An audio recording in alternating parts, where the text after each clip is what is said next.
ምናልባት በጣም ብዙ እውቀት አላችሁ፣ ብዙ መጽሐፍ አንብባችኋል፣ በጣም ብዙ ቪዲዮ አይታችኋል። ነገር ግን ህይወታችሁ እየተቀየረ አይደለም። ለምን ካላችሁኝ ህይወታችሁ የሚቀይረው እውቀታችሁ ሳይሆን ማንነታችሁ ነው። ብዙ እውቀት አላችሁ፣ ግን ወደ ማንነት አልተቀየረም። ህይወታችሁ መቀየር ካለበት ማንነታችሁ ነው መቀየር ያለበት። ይሄ ካልተቀየረ እውቀቱ ብቻ ሸክም ነው የሚሆንባችሁ። እንደውም ጸጸት። ብዙ አውቃለሁ እኮ ግን አልተቀየርኩም፣ ብዙ አውቃለሁ ውጤት ያልተቀየረም፣ ብዙ አውቃለሁ የምፈልገውን ገቢ ያላገኘው የምትሉ ሰው ነው የምትሆኑት። እሱን መቀየር የምትችሉበትን ነገር በደንብ አሳያችኋለሁ።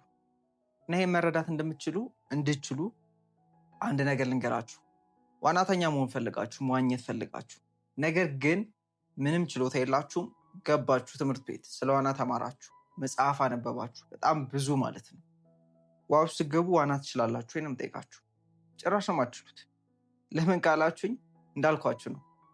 ማወቃችሁ ብቻ ምንም ያደርግላችሁ። ሰውነታችሁ ማወቅ አለበት፣ መልመድ አለበት። እውቀታችሁ ወደ እምነት መቀየር፣ ወደ ማንነት መቀየር አለበት። ህይወት ላይም እንደዛ ነው። ስለ ስኬት አወቃችሁ ማለት ስኬታማ አትሆኑ። የውሸት ነው። ስታውቁ ስለ ስኬት ስትሰሙ ስኬታማ እንደሆናችሁ ይሰማችኋል በእርግጠኝነት። ግን ምንም ህይወታችሁ ላይ አልተቀየረም። ምክንያቱም እያወቃችሁ ያላችሁት በኮንሽስ ማይንዳችሁ ብቻ ነው። ኮንሽስ ማይንዳችሁ ደግሞ ያውቃል፣ ችግር የለበትም። ግን ሰብኮንሽስ ማይንዳችሁ የአእምሯችሁ 90% የሚሆነው ክፍል መቀየር አለበት። 10% ብታውቁ ምንም ያደርግላችሁ። 90%ቱ አሁንም የድሃ ማንነት ከሆነ ያላችሁ። ግን ስለ ገንዘብ አውቃችኋል፣ ስለ ስኬት አውቃችኋል።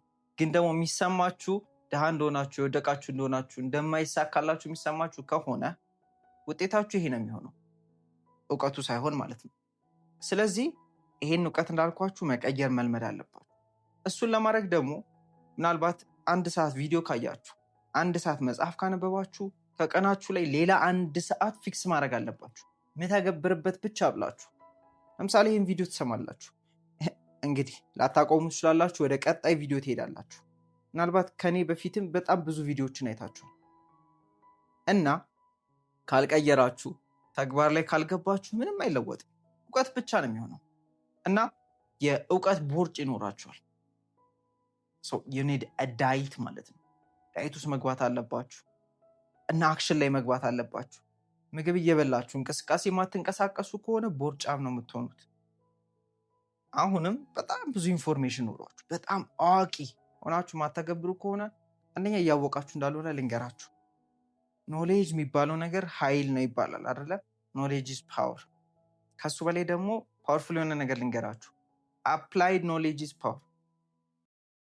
ይኸውላችሁ የትኛውንም እውቀት ሰውነታችን የሚያውቀው ስንተገብረው ነው። በሳይክል ምሳሌ ነው። ሳይክል ስላወቃችሁ ብቻ አትችሉም፣ ስትነዱት ነው የምትችሉት። የሆነ ሰው ስላሳያችሁ ብቻ አትችሉም፣ ስትነዱት ነው የምትችሉት። ይሄን ስላችሁ ሳይክልን ብቻ አይደለም፣ የትኛውም ነገር ህይወት ላይ ቁጭ ብላችሁ ስለተማራችሁ የምትችሉት ነገር የለም። በመማር ከሆነ እስከ 12 እስከ ዲግሪ ማስተርስ ከዛ በላይ የተማረ ሰው አለ፣ ህይወቱ ግን ያልተቀየረ። በጣም ብዙ ቪዲዮዎችን ያየ፣ ብዙ ራስን የማሳደጊያ የፐርሰናል ዴቨሎፕመንት መጽሐፎችን ያነበበ ስቲል ህይወቱ ግን ምንም ንቅንቅ ያላለ ሰው አለ። ምናልባት እኔም እንደዛ ነበርኩ። የዛሬ 4 ዓመት አካባቢ አውቃለሁ ግን ለውጥ የለኝም ነበር። አውቃለሁ ግን አልተገብርም ነበር። ለምን ካላችሁኝ በቃ ፍርሃት የሚባል ነገር አለ። ቴሪየር ቤሪየር ነው የሚባል ነገር አለ። ምንድነው እሱ? አእምሯችን የሚያውቀው ማንነት አለ። ከሱ ማንነት ልትወጡበት ስትሉ፣ ወደ አዲስ ነገር ልትሄዱ ስትሉ ምን ያደርጋል? ፍርሃት ያመጣባቸዋል። ምን እንዳታረጉ፣ እንዳታገብሩና ወደ ቀጣይ ስቴፕ እንዳትሄዱ እያስፈራራ እናንተ ስለሚያውቃችሁ እዛው ያስቀምጣችኋል። ስለዚህ እንደምትማሩትና እውቀት እንደምታስገቡት እስቲ ይህን ሲጨርሱ ቁጭ በሉ። 30 ደቂቃም ሊሆን ይችላል፣ 15 ደቂቃም ሊሆን ይችላል። እሺ ምን ልተግብር? የወሰድኩት ኢንፎርሜሽን አለ ዛሬ፣ እንዴት አድርጌ ህይወቴ ላይ ወደ ተግባር ላወርድ እያላችሁ የምተገብሩበት ሰዓት ይኖራችሁ። እንደዛ ከሌላችሁ እንዳልኳችሁ ነው፣ ሱሰኛ ናችሁ። ማወቅን እንደ ፕሮካስቲኔሽን እየተጠቀማችሁ ነው። ማወቅን ከተግባር ለመሸሽ እያራዘማችሁበት ነው። አእምሮ ደግሞ አንድ ማይፈቅድላችሁ ነገር ምንድነው? ተግባር ነው። ሌላውን ነገር ሁሉ አድርጉ፣ ችግር የለበትም። መጽሐፍ አንብቡ፣ it ማተር እየተገበራችሁ ካልሆነ። ቪዲዮ እዩ፣ ችግር የለበትም። ሌላ ነገርም አድርጉ፣ ችግር የለበትም። ብቻ የሚቀይራችሁን ነገር ብቻ አታርጉበት። ለዛ ነው መጽሐፍ ታነባላችሁ፣ ቪዲዮ ታያላችሁ፣ ግን አታገብሩ። እንዳትቀየሩ፣ ከድሮ ማንነት ወደ አዲሱ እንዳትሄዱ ማለት ነው።